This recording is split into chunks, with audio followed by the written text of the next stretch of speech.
Hines. David Copperfield by Charles Dickens. Chapter 10. I become neglected and am provided for.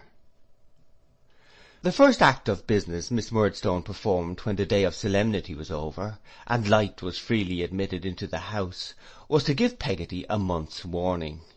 Much as Peggotty would have disliked such a service, I believe she would have retained it for my sake in preference to the best upon earth. She told me we must part, and told me why, and we condoled with each other in all sincerity. As to me or my future, not a word was said, or a step taken. Happy they would have been, I dare say, if they could have dismissed me at a month's warning too. I mustered courage once to ask Miss Murdstone when I was going back to school, and she answered drily she believed I was not going back at all. I was told nothing more. I was very anxious to know what was going to be done with me, and so was Peggotty, but neither she nor I could pick up any information on the subject. There was one change in my condition which, while it relieved me of a great deal of present uneasiness, might have made me, if I had been capable of considering it closely, yet more uncomfortable about the future. It was this: the constraint that had been put upon me was quite abandoned. I was so far from being required to keep my dull post in the parlour, that on several occasions, when I took my seat there, Miss Murdstone frowned to me to go away. I was so far from being warned off from Peggotty's society, that provided I was not in Mr. Murdstone's, I was never sought out or inquired for. At first I was in daily dread of his taking my education in hand again, or of Miss Murdstone's devoting herself to it. But I soon began to think that such fears were groundless, and that all I had to anticipate was neglect. I did not conceive that this discovery gave me much pain then. I was still giddy with the shock of my mother's death, and in a kind of stunned state as to all tributary things. I can recollect, indeed, to have speculated at odd times on the possibility of my not being taught any more, or cared for any more, and growing up to be a shabby, moody man, lounging an idle life away about the village, as well as on the feasibility of my getting rid of this picture by going away somewhere, like the hero in a story, to seek my fortune. But these were transient visions, daydreams I sat looking at sometimes, as if they were faintly painted or written on the wall of my room, and which, as they melted away, left the wall blank again. "Peggotty," I said in a thoughtful whisper one evening, when I was warming my hands at the kitchen fire, "Mr. Murdstone likes me less than he used to.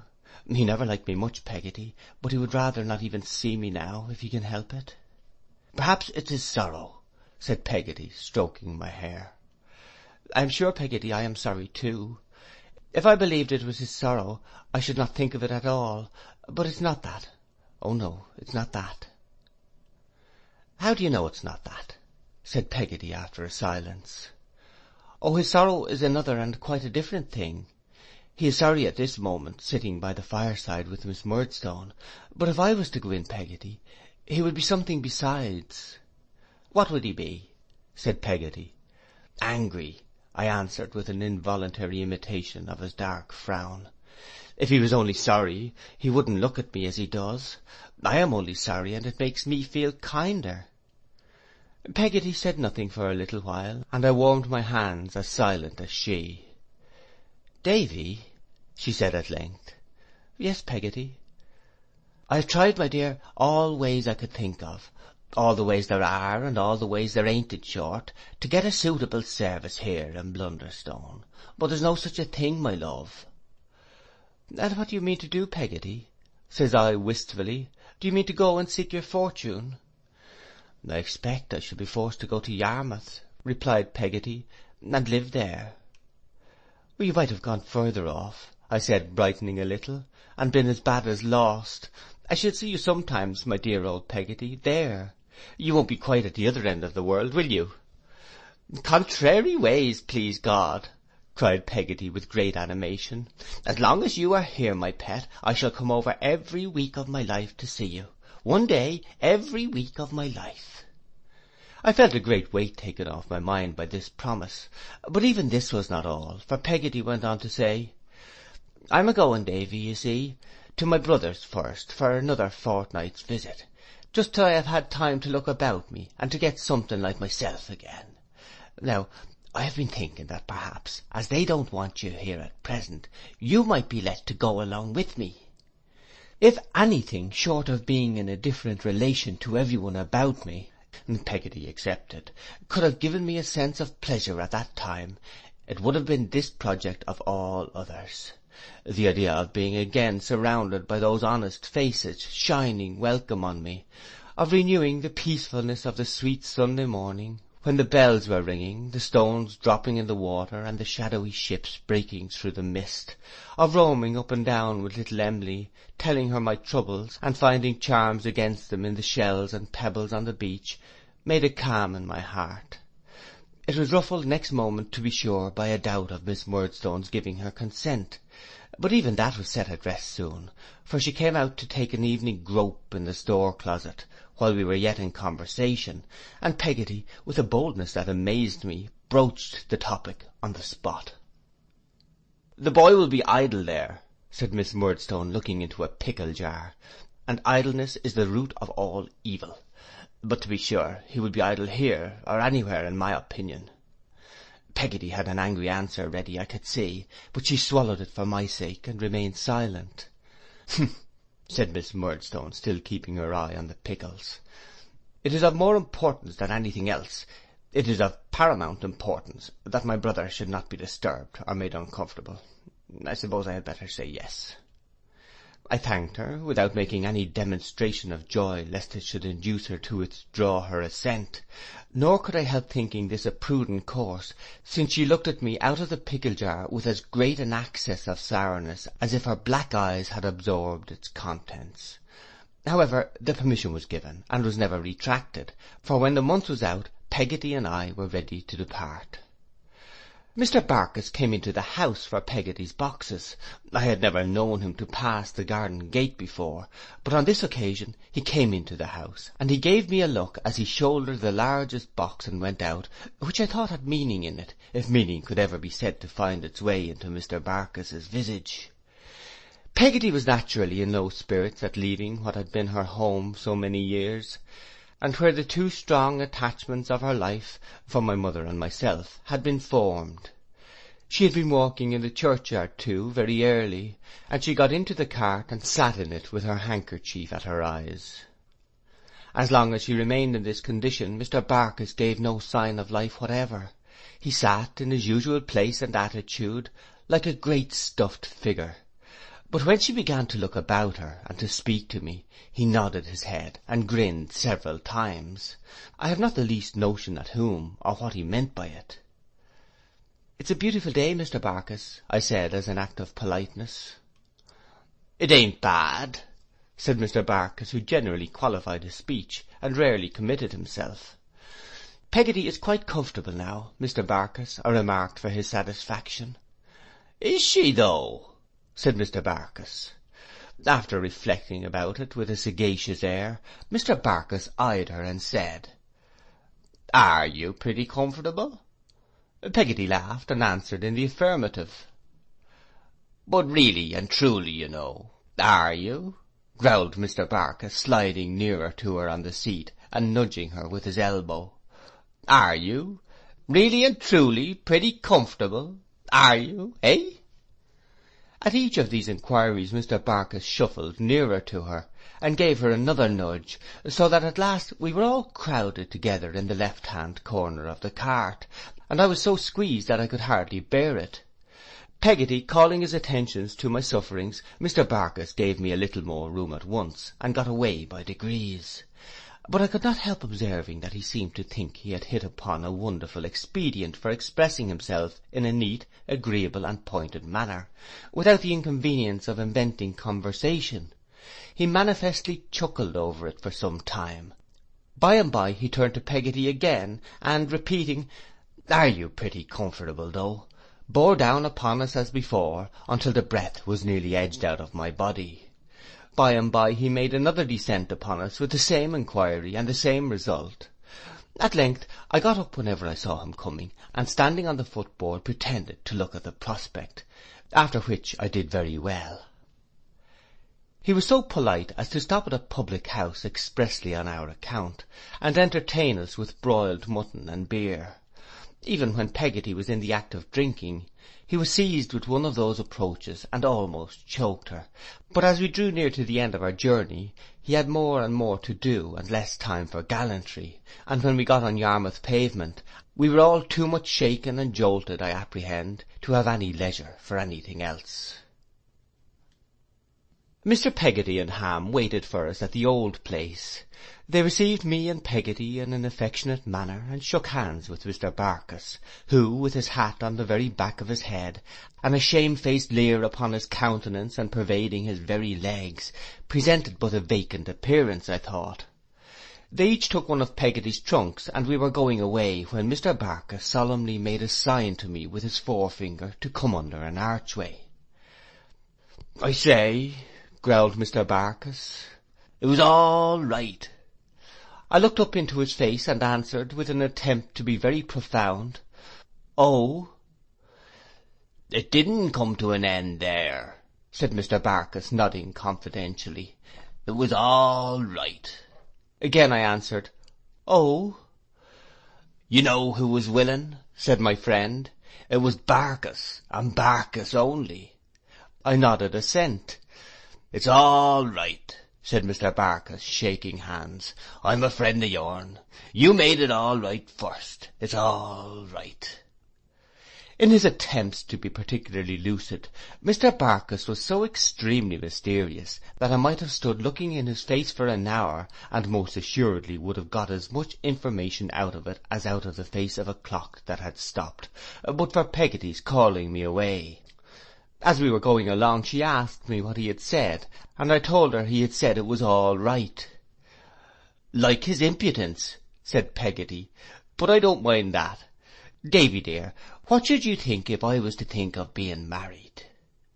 "Why, I suppose you would like me as much then, Peggotty, as you do now," I returned after a little consideration. Greatly to the astonishment of the passengers in the street, as well as of the relations going on before, the good soul was obliged to stop and embrace me on the spot, with many protestations of her unalterable love. "Tell me what you should say, darling," she asked again when this was over and we were walking on. "If you are thinking of being married to Mr. Barkis, Peggotty." "Yes," said Peggotty. "I should think it would be a very good thing, for then, you know, Peggotty, you would always have the horse and cart to bring you over to see me, and could come for nothing, and be sure of coming."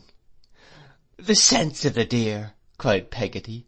"What I have been thinking of this month back. Yes, my precious, and I think I should be more independent altogether, you see, let alone my working with a better heart in my own house, than I could in anybody else's now. I don't know what I might be fit for now as a servant to a stranger.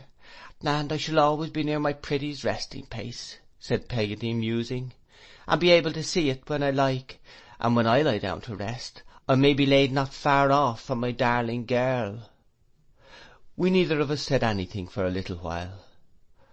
"But I wouldn't so much as give it another thought," said Peggotty cheerily, "if my Davy was any ways against it. Not if I had been asked in church 30 times 3 times over, and was wearing out the ring in my pocket." "Look at me, Peggotty," I replied, "and see if I am not really glad, and don't truly wish it," as indeed I did with all my heart. "Well, my life," said Peggotty, giving me a squeeze, "I have thought of it night and day, every way I can, and I hope the right way, but I'll think of it again, and speak to my brother about it, and in the meantime we'll keep it to ourselves, Davy, you and me. Barkis is a good plain creature," said Peggotty, "and if I tried to do my duty by him, I think it would be my fault if I wasn't pretty comfortable," said Peggotty, laughing heartily. This quotation from Mr. Barkis was so appropriate, and tickled us both so much, that we laughed again and again, and were quite in a pleasant humour when we came within view of Mr. Peggotty's cottage. It looked just the same, except that it may perhaps have shrunk a little in my eyes, and Mrs. Gummidge was waiting at the door as if she had stood there ever since. All within was the same, down to the seaweed in the blue mug in my bedroom. I went into the outhouse to look about me, and the very same lobsters, crabs, and crawfish, possessed by the same desire to pinch the world in general, appeared to be in the same state of conglomeration in the same old corner. But there was no little Emily to be seen, so I asked Mr. Peggotty where she was. "She's at school, sir," said Mr. Peggotty, wiping the heat consequent on the porterage of Peggotty's box from his forehead. "She'll be home," looking at the Dutch clock, "in from 20 minutes to half an hour's time. We all of us feel the loss of her, bless ye." Mrs. Gummidge moaned. "Cheer up, Walter," cried Mr. Peggotty. "I feel it more than anybody else," said Mrs. Gummidge. "I'm a lone, lorn creature, and she used to be almost the only thing that didn't go contrary with me." Mrs. Gummidge, whimpering and shaking her head, applied herself to blowing the fire.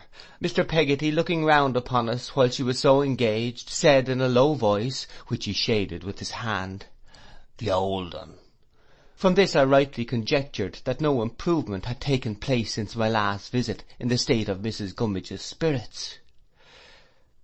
Now the old place was, or it should have been, quite as delightful a place as ever, and yet it did not impress me in the same way. I felt rather disappointed with it. Perhaps it was because little Emily was not home yet. I knew the way by which she would come, and presently found myself strolling along the path to meet her. A figure appeared in the distance before long, and I soon knew it to be Emily, who was a little creature still in stature, though she was grown. But when she drew nearer, and I saw her blue eyes looking bluer, and her dimpled face looking brighter, and her whole self prettier and gayer, a curious feeling came over me that made me pretend not to know her, and passed by as if I were looking at something a long way off. I have done such a thing since in later life, or I am mistaken. Little Emily didn't care a bit. She saw me well enough, but instead of turning round and calling after me, ran away laughing. This obliged me to run after her, and she ran so fast that we were very near the cottage before I caught her. "Oh, it's you, is it?" said little Emily. "Why, you knew who it was, Emily," said I. "And didn't you know who it was?" said Emily. I was going to kiss her, but she covered her cherry lips with her hands, and said she wasn't a baby now, and ran away, laughing more than ever, into the house. She seemed to delight in teasing me, which was a change in her I wondered at very much. The tea-table was ready, and our little locker was put into its old place, but instead of coming to sit by me, she went and bestowed her company upon that grumbling Mrs. Gummidge, and on Mr. Peggotty's inquiring why, rumpled her hair all over her face to hide it, and could do nothing but laugh. "A little puss it is," said Mr. Peggotty, patting her with his great hand. "So she is, so she is," cried Ham. "Master Davy Bore, so she is." And he sat and chuckled at her for some time, in a state of mingled admiration and delight, that made his face a burning red. Little Emily was spoiled by them all, in fact, and by no one more than Mr. Peggotty himself, whom she could have coaxed into anything by only going and laying her cheek against his rough whisker. That was my opinion at least when I saw her do it, and I held Mr. Peggotty to be thoroughly in the right. But she was so affectionate and sweet-natured, and had such a pleasant manner of being both sly and shy at once, that she captivated me more than ever. She was tender-hearted too, for when, as we sat round the fire after tea, an allusion was made by Mr. Peggotty over his pipe to the loss I had sustained, the tears stood in her eyes, and she looked at me so kindly across the table that I felt quite thankful to her. "Ah," said Mr. Peggotty, taking up her curls and running them over his hand like water, "here's another orphan, you see, sir. And here," said Mr. Peggotty, giving Ham a backhanded knock in the chest, "is another of 'em, though he don't look much like it." "If I had you for my guardian, Mr. Peggotty," said I, shaking my head, "I don't think I should feel much like it." "Well said, Master Davy Bore," cried Ham in an ecstasy. "Hooray, well said. No more you wouldn't, ha ha." Here he returned Mr. Peggotty's backhander, and little Emily got up and kissed Mr. Peggotty. "And how's your friend, sir?" said Mr. Peggotty to me. "Steerforth," said I. "That's the name," cried Mr. Peggotty, turning to Ham. I knowed it was something in our way. You said it was Rutherford, observed Ham, laughing. Well, retorted Mr. Peggotty, and you steer with a rudder, don't ye? And it ain't far off. How is he, sir?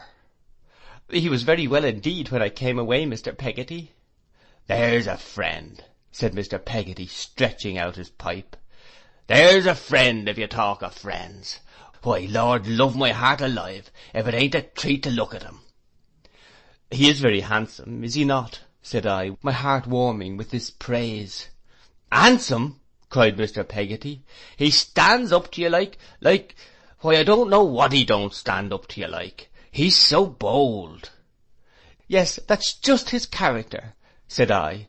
He's as brave as a lion, and you can't think how frank he is, Mr. Peggotty. And I do suppose now, said Mr. Peggotty, looking at me through the smoke of his pipe, that in the way of book learning, he'd take the wind out of almost anything. Yes, said I, delighted. He knows everything. He is astonishingly clever. There's a friend, murmured Mr. Peggotty, with a grave toss of his head. Nothing seems to cost him any trouble, I said. He knows a task if he only looks at it. He's the best cricketer you ever saw. He will give you almost as many men as you like at draughts, and beat you easily. Mr. Peggotty gave his head another toss, as much as to say, Of course he will. He's such a speaker, I pursued, that he can win anybody over, and I don't know what you'd say if you were to hear him sing, Mr. Peggotty. Mr. Peggotty gave his head another toss, as much as to say, I have no doubt of it. Then he's such a generous, fine, noble fellow, said I, quite carried away with my favourite theme, that it's hardly possible to give him as much praise as he deserves.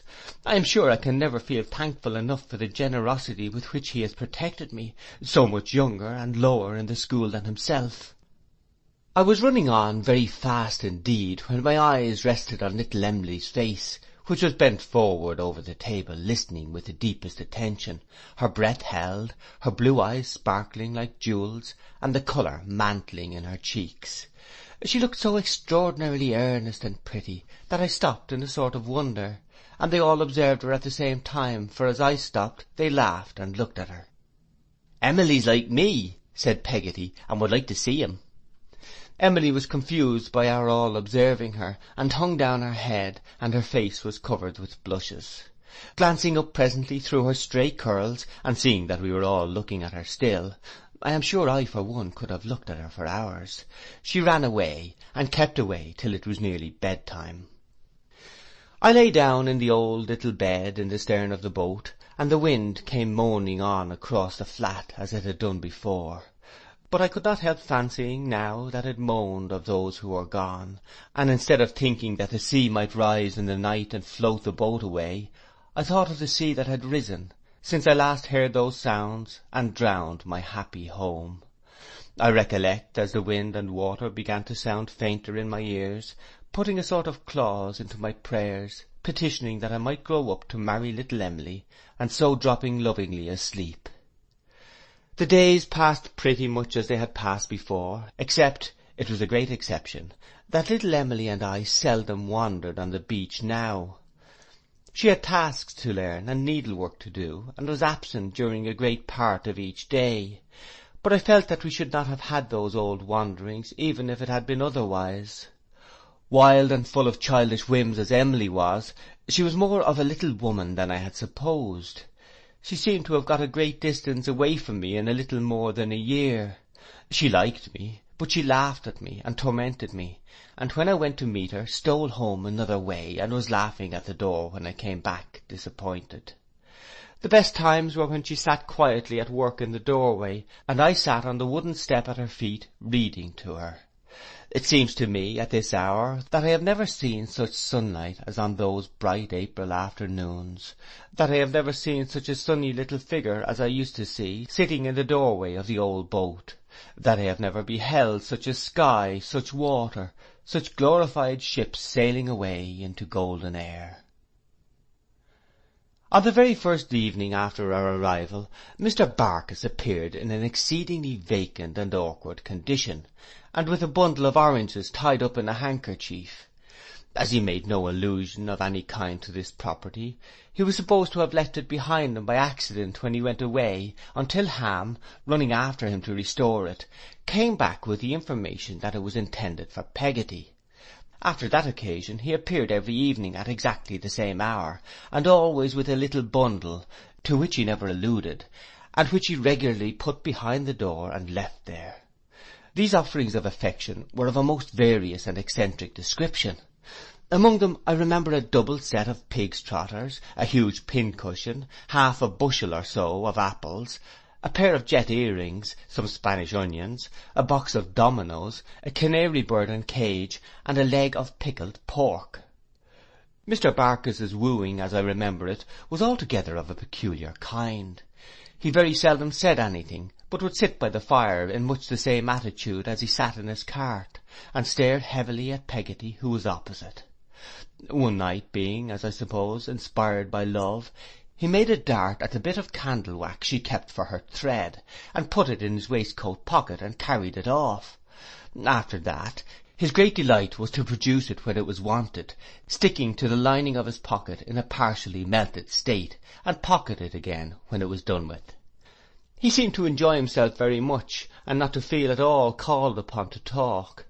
Even when he took Peggotty out for a walk on the flats, he had no uneasiness on that head, I believe, contenting himself with now and then asking her if she was pretty comfortable, and I remember that sometimes after he was gone, Peggotty would throw her apron over her face and laugh for half an hour. Indeed, we were all more or less amused, except that miserable Mrs. Gummidge, whose courtship would appear to have been of an exactly parallel nature, she was so continually reminded by these transactions of the old one. At length, when the term of my visit was nearly expired, it was given out that Peggotty and Mr. Barkis were going to make a day's holiday together, and that little Emily and I were to accompany them. I had but a broken sleep the night before, in anticipation of the pleasure of a whole day with Emily.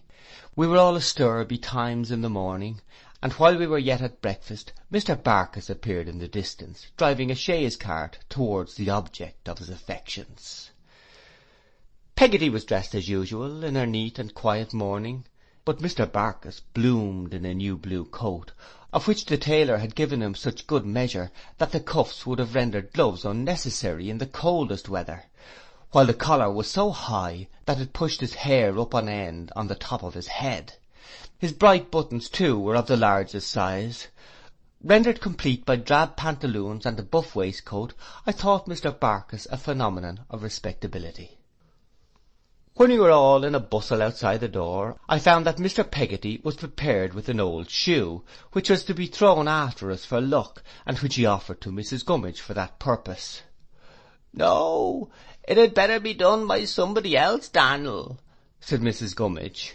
"I'm a lone, lorn creature myself, and everything that reminds me of creatures that ain't lone and lorn goes contrary with me." "Come, old gal," cried Mr. Peggotty, "take and heave it." "No, Daniel," returned Mrs. Gummidge, whimpering and shaking her head. "If I felt less, I could do more. You don't feel like me, Daniel. Things don't go contrary with you, nor you with them. You had better do it yourself." But here Peggotty, who had been going about from one to the other in a hurried way, kissing everybody, called out from the cart, in which we were all by this time, Emily and I on two little chairs side by side, that Mrs. Gummidge must do it. So Mrs. Gummidge did it, and I am sorry to relate, cast a damp upon the festive characters of our departure, by immediately bursting into tears and sinking subdued into the arms of Ham, with the declaration that she knowed she was a burden, and had better be carried to the house at once, which I really thought was a sensible idea that Ham might have acted on.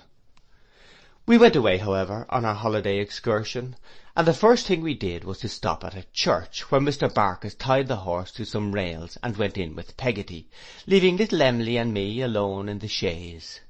I took that occasion to put my arm round Emily's waist, and propose that as I was going away so very soon now, we should determine to be very affectionate to one another, and very happy all day.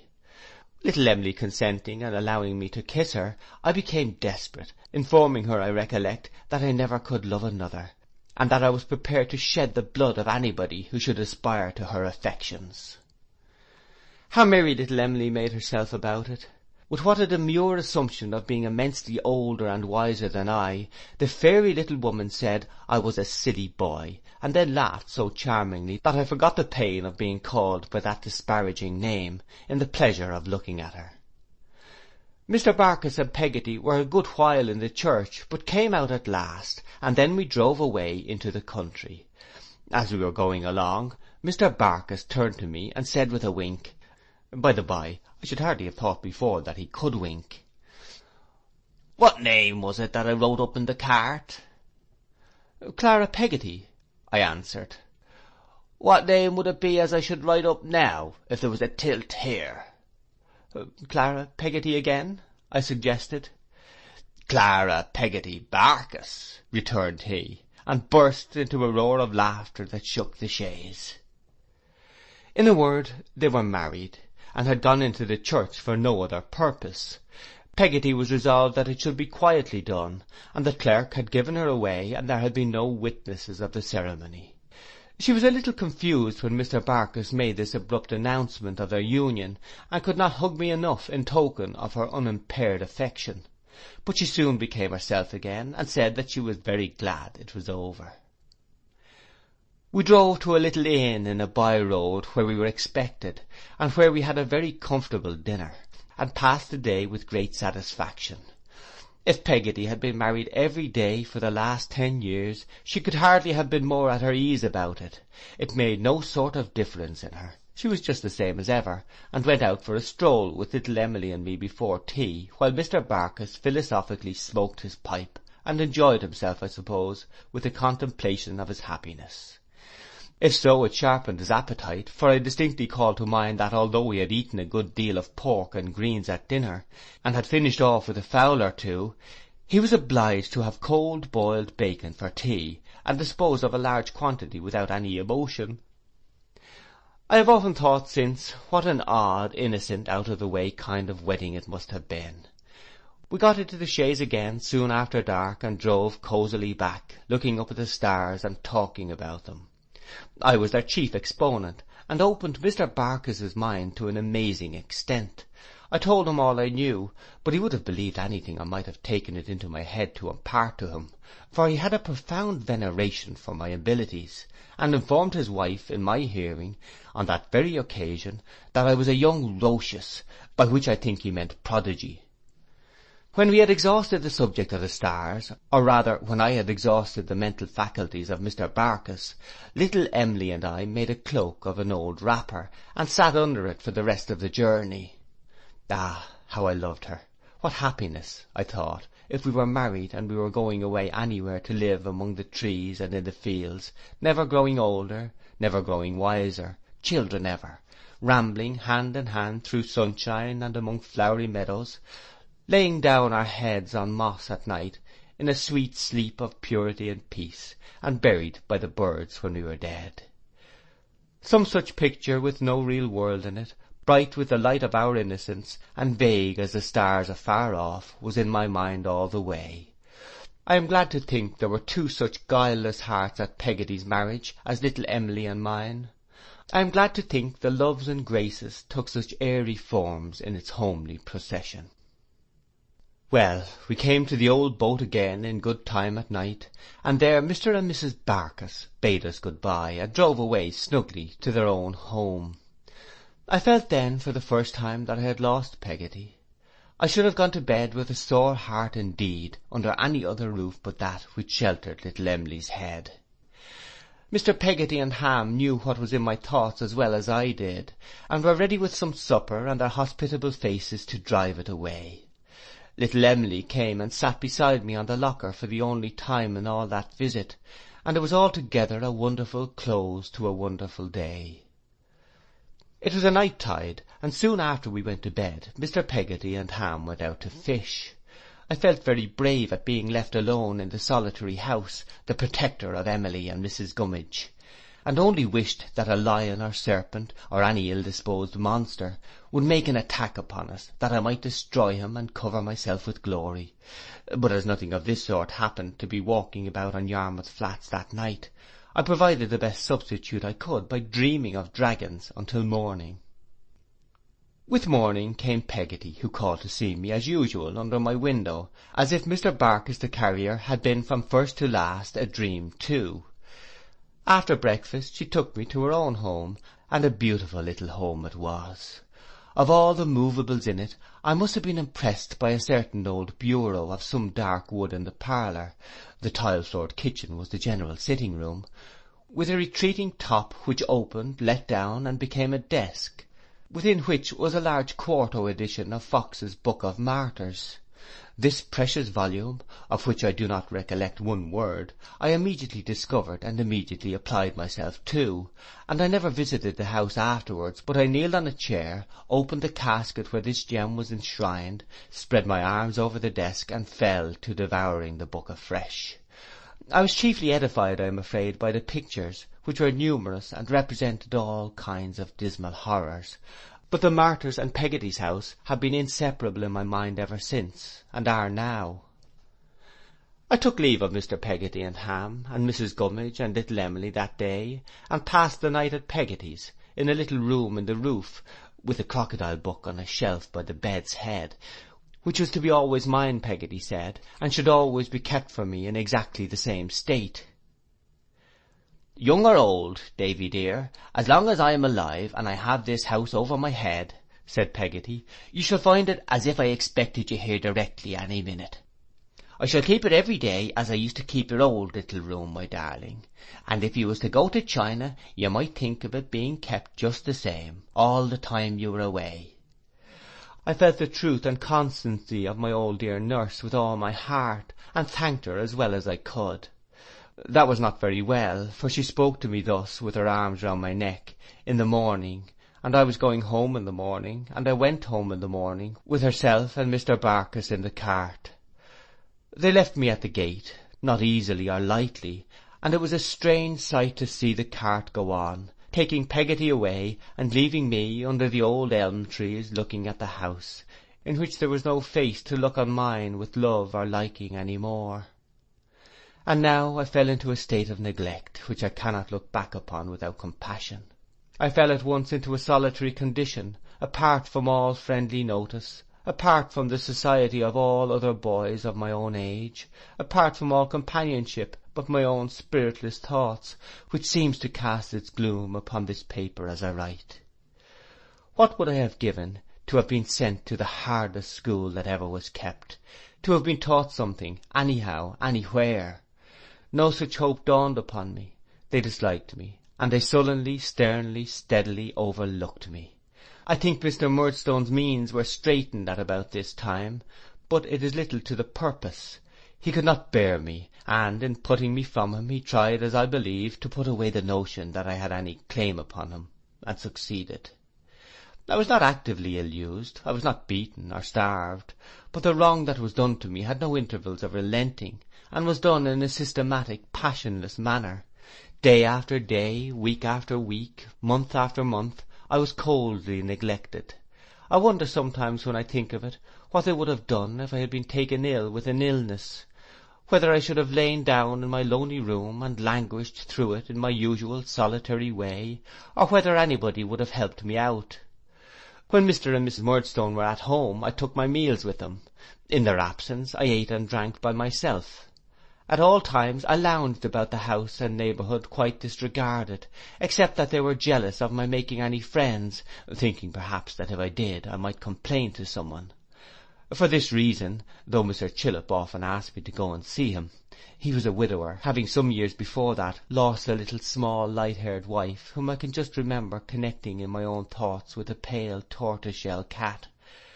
It was but seldom that I enjoyed the happiness of passing an afternoon in his closet of a surgery, reading some book that was new to me, with the smell of the whole pharmacopoeia coming up my nose, or pounding something in a mortar under his mild directions.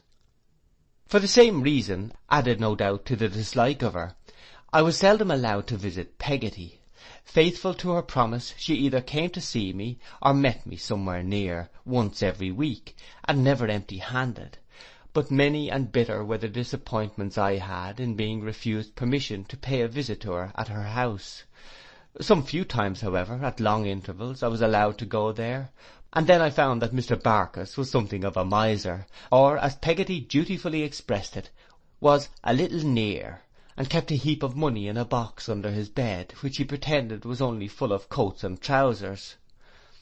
In this coffer his riches hid themselves with such a tenacious modesty that the smallest instalments could be only tempted out by artifice, so that Peggotty had to prepare a long and elaborate scheme, a very gunpowder plot, for every Saturday's expenses.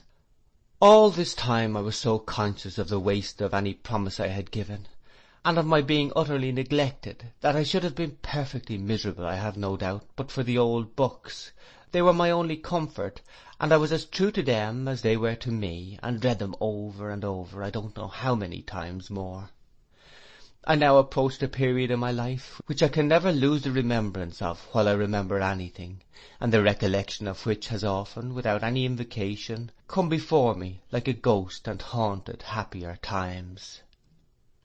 I had been out one day loitering somewhere in the listless, meditative manner that my way of life engendered, when, turning the corner of a lane near the house, I came upon Mr. Murdstone walking with a gentleman. I was confused, and was going by them, when the gentleman cried, "What, Brooks?" "No, sir, David Copperfield," I said. "Don't tell me. You are Brooks," said the gentleman. "You are Brooks of Sheffield. That's your name." At these words I observed the gentleman more attentively. His laugh coming to my remembrance too, I knew him to be Mr. Quinion, whom I had gone over to Lowestoft with Mr. Murdstone to see, it's no matter, I need not recall when. "And how do you get on, and where are you being educated, Brooks?" said Mr. Quinion. He had put his hand upon my shoulder, and turned me about to walk with him. I did not know what to reply, and glanced dubiously at Mr. Murdstone. "He is at home at present," said the latter. "He has not been educated anywhere. I don't know what to do with him. He is a difficult subject." That old double look was on me for a moment, and then his eyes darkened with a frown, as it turned in its aversion elsewhere. "Humph," said Mr. Quinion, looking at us both, I thought. "Fine weather." Silence ensued, and I was considering how I could best disengage my shoulder from his hand, and go away, when he said, "I suppose you are a pretty sharp fellow still, eh, Brooks?" "Aye, he is sharp enough," said Mr. Murdstone impatiently. "You had better let him go. He will not thank you for troubling him." On this hint Mr. Quinion released me, and I made the best of my way home. Looking back as I turned into the front garden, I saw Mr. Murdstone leaning against the wicket of the churchyard, and Mr. Quinion talking to him. They were both looking after me, and I felt that they were speaking of me. Mr. Quinion lay at our house that night. After breakfast next morning, I had put my chair away, and was going out of the room, when Mr. Murdstone called me back. He then gravely repaired to another table, where his sister sat herself at her desk. Mr. Quinion, with his hands in his pockets, stood looking out of the window, and I stood looking at them all. "David," said Mr. Murdstone, "to the young this is a world for action, not for moping and droning in." "As you do," added his sister. "Jane Murdstone, leave this to me, if you please. I say, David, to the young this is a world for action, and not for moping and droning in. It is especially so for a young boy of your disposition, which requires a great deal of correcting, and to which no greater service can be done than to force it to conform to the ways of the working world, and to bend it and break it." "For stubbornness won't do here," said his sister. "What it wants is to be crushed, and crushed it must be. Shall be, too." He gave her a look, half in remonstrance, half in approval, and went on. "I suppose you know, David, that I am not rich. At any rate, you know it now. You have received some considerable education already. Education is costly, and even if it were not, and I could afford it, I am of opinion that it would not be at all advantageous to you to be kept at school. What is before you is a fight with the world, and the sooner you begin it, the better.' I think it occurred to me that I had already begun it in my poor way, but it occurs to me now, whether or no. 'You have heard the counting-house mentioned sometimes?' said Mr. Murdstone. 'The counting-house, sir?' I repeated. 'Of Murdstone and Grimby in the wine trade,' he replied. I suppose I looked uncertain, for he went on hastily. 'You have heard the counting-house mentioned, or the business, or the cellars, or the wharf, or something about it?' 'I think I have heard the business mentioned, sir,' I said, remembering what I vaguely knew of his and his sister's resources, 'but I don't know when.' 'It does not matter when,' he returned. 'Mr. Quinion manages that business.' I glanced at the latter deferentially, as he stood looking out of the window. 'Mr. Quinion suggests that it gives employment to some other boys, and that he sees no reason why it shouldn't, on the same terms, give employment to you.' He having, Mr. Quinion observed in a low voice, and half turning round, 'no other prospect, Murdstone.' Mr. Murdstone, with an impatient, even an angry gesture, resumed without noticing what he had said. 'Those terms are, that you will earn enough for yourself to provide for your eating and drinking, and pocket money. Your lodging, which I have arranged for, will be paid by me. So will your washing.' 'Which will be kept down to my estimate,' said his sister. 'Your clothes will be looked after for you too,' said Mr. Murdstone, 'as you will not be able, yet awhile, to get them for yourself. So you are now going to London, David, with Mr. Quinion, to begin the world on your own account.' 'In short, you are provided for,' observed his sister, 'and will please to do your duty.' Though I quite understood that the purpose of this announcement was to get rid of me, I have no distinct remembrance whether it pleased or frightened me. My impression is, that I was in a state of confusion about it, and, oscillating between the 2 points, touched neither. Nor had I much time for the clearing of my thoughts, as Mr. Quinion was to go upon the morrow. Behold me on the morrow, in a much worn little white hat, with a black crape around it for my mother, a black jacket, and a pair of hard, stiff corduroy trousers, which Miss Murdstone considered the best armour for the legs in that fight with the world which is now to come off. Behold me so attired, and with my little worldly all before me in a small trunk, sitting, a lone lorn child, as Mrs. Gummidge might have said, in the post-chaise that was carrying Mr. Quinion to the London coach at Yarmouth. See how our house and church are lessening in the distance, how the grave beneath the trees is blotted out by intervening objects, how the spire points upwards from my old playground no more, and the sky is empty. End of chapter 10.